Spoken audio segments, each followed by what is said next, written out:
Hello, my name is Fred Amrine and welcome to 2016 FAFSA Update. And this presentation is for college guidance counselors and college planning professionals. Just a little background on myself. I'm a family financial planner that specializes in the entire college funding process, covered from how to save for college all the way to student loan forgiveness. We have a book that I wrote that's called Financial Aid and Beyond: Secrets to Affordability. And I've spoken at various locations and at different conferences on college affordability. I'm also an NCAG member. We also have a tool called EFC Plus that helps parents make a better college decision.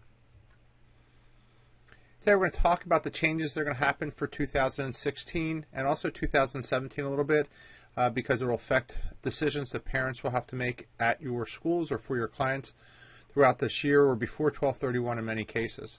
So one, we're going to talk about the new college list and the impact that will have on the FAFSA. Also, the new change of the PIN replacement, what's called the FSA ID. The new change that just happened of when the FAFSA will be available and the time or tax returns that will be available or reported with that information. Changes to the calculation this year and the new government rating system called Scorecard. I said to you that the first thing that's going to change is the college list. In the past, when you submit your FAFSA, the schools that were on the list could see all the schools that you applied to. Some schools were using that as information in either acceptance or on their award letter quantity, amount of money they would give based on your prioritization. Your states will still receive all the information on all the schools you're applying to. Enrollment management in the past has used this information to award certain students or try to attract certain students based on their positioning. Not all schools, but some schools. And just expect that but some schools that will be trying to find ways to see what other schools are on your list. That will depend school to school. Again, this is a new change. It's been discussed at the federal level for quite a few years. Many high school guidance counselors and professionals have been concerned about this as a disclosure issue, and the schools having more information than they should. The FSA ID is the new way to sign your financial information. It replaces the 4-digit PIN, so both the parent and the student will need that information. As it expired on 5/10, so you may have come across this during the summer with students needing to sign their promissory note and not having their PIN because it needed to be replaced. Again, this will be changing this year. It's the first full year that will be in place, and both the parent and student will need these IDs.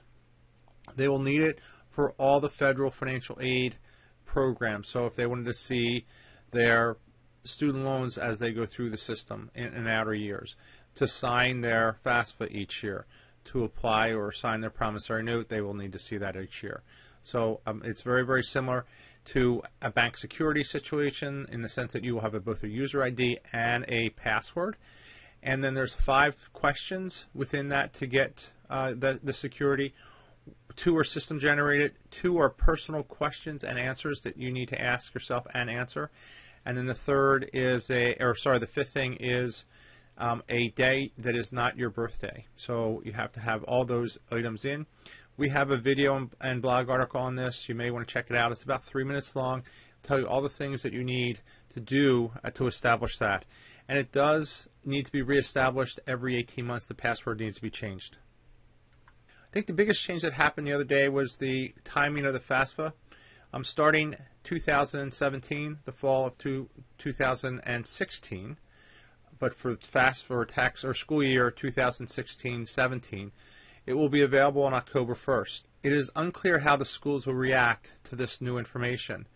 So we'll have to see what that goes. We've had some discussions with different professionals in the area. I've talked to those over the last week or so. And there are some concerns on a whole bunch of things, and we're going to talk about that in a few seconds. But we feel it will become more confusing.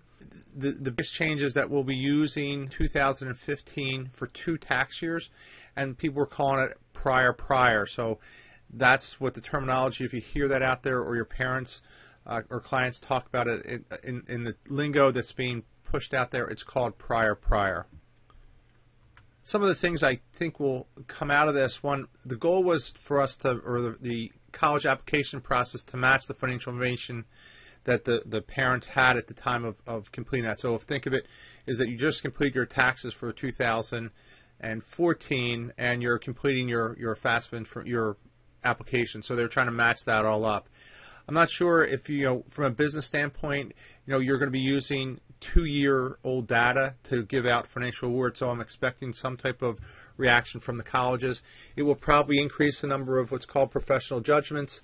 That's where you appeal your financial award, and now we're going to move back to a much more manual process that, the data retrieval process kind of put away. I think the other biggest change that will happen for your students or clients this year is the tax years and school years don't always match up, and that's always been the case.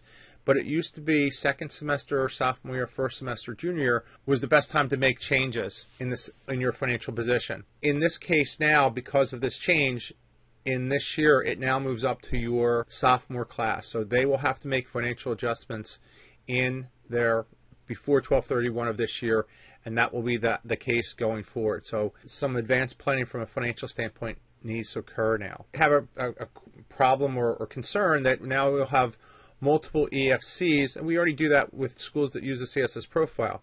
The biggest difference here is that we'll have multiple EFCs using multiple or different tax information. So as an example, the FAFSA will use the prior year. As an example, this class would have used 2014's tax return, and next year's class, they'll be using 2014 federal and 2015 taxes for the profile. So it's going to be very confusing, I think. And I guess the biggest other change that some other college consultants have talked about is the timeline compression. Now that this will be available October 1st, no idea what it's going to do to our decision, early action. And also, some schools are talking about getting their information or award letters out sooner, which will just, I think, put additional pressure, as you see right now, what you're going through the application process of what that'll look like going out.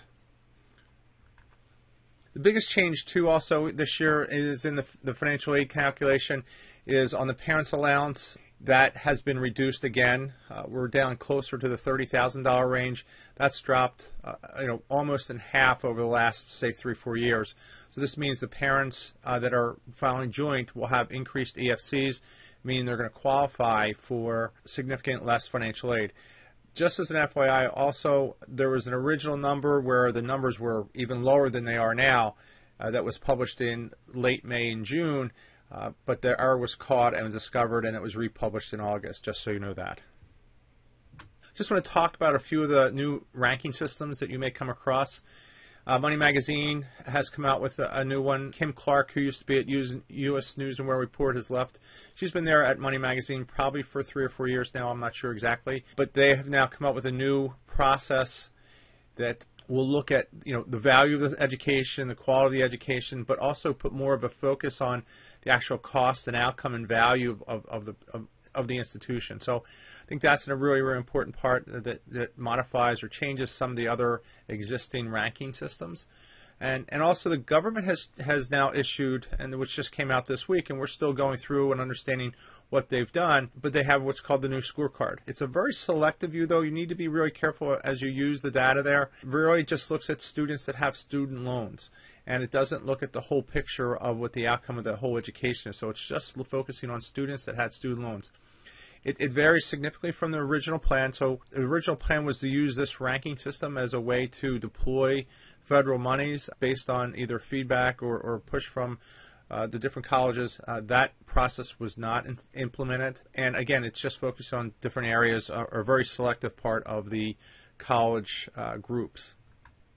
I think there's a few advantages of the system. One, it does give you some national comparisons and in a much easier format. So it does take basically the iPad's information and put it in a more graphical format, easy to read, easier to use. There's some major disadvantages, though, in my eyes. One, you can't save a list. You can sort or gather information, but it's not something you can save or compare easily. So you can do it by region, but if you're looking at a very diverse college list, you're unable to create that list and compare them all in one place. It will resort and organize the information based on criteria that you're looking for. But again, you can't create your own custom list. And that's basically something our tool does for EFC Plus, in the sense that we are showing the best value in one place, and you're able to compare data side by side based on your custom list. This is really a search of demographics or of area that you're looking for, and it may not be what your end result looks like. The other big concern I have is the time frames. They've used some very different or display very diverse times. One, they're using a 6-year graduation rate. and we've talked about that not being a good idea. The best way to save money is to get out in 4 years. They're looking at income levels of the entire school after 10 years. So I'm not sure how pertinent all that is at times, but that's the information that's provided. So again, take this with a grain of salt. Make sure your clients understand some of the ins and outs of that, because again, most of you will get inundated with questions about what the parents are reading and they don't fully understand it. And hopefully we'll have more information going out about this. Just want to talk about a few different webinars coming up. One, the next guidance counselor report will be after December 9th. I will be back from the National Financial Aid Conference, so we'll get some updates on all these topics that have been opened up just this past week. So hopefully that will help you, so you're not blindsided by either your parents or your clients, that you have a pulse of what's really going on the financial side. I'll be doing a presentation for the Pennsylvania 529 plan on college affordability. That's this coming Wednesday on 9/23. There's one session at 12 and one at 6. Both of them are live. And it will be videotaped or taped, so if you're not able to make it, you can do that. But it will focus a little bit on the Pennsylvania plan, but it's really going to go through the whole maximizing your resources, how to use your college resources the best way. So just so you know that. Then we're going to have another program which is through EFC Plus, paying for college. Again, I would tell you to visit our website. There's a whole list of webinars that will be available for your clients throughout the year, and that may be very helpful and complementary to your either school or your clients and practice.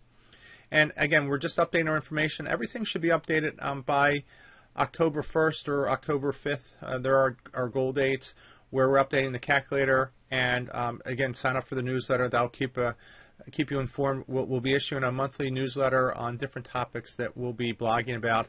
And again, hopefully this all improves the quality of information that your parents have or your clients. Again, as we go through this process, our goal is to focus on the outcome of the education and hopefully reach the goals that your clients have for their children. I just want to thank you for attending today. Again, my name's Fred Amrine. There's the phone number. The website is EFC Plus. Again, there's close to 25 videos on the website. There's a free EFC calculator.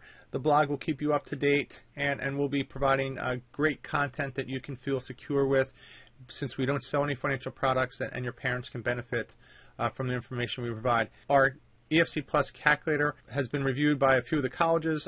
They have been very positive. It really helps parents see all the financial information in one place, side by side, so they can make a better college decision. Thanks again, and have a great day.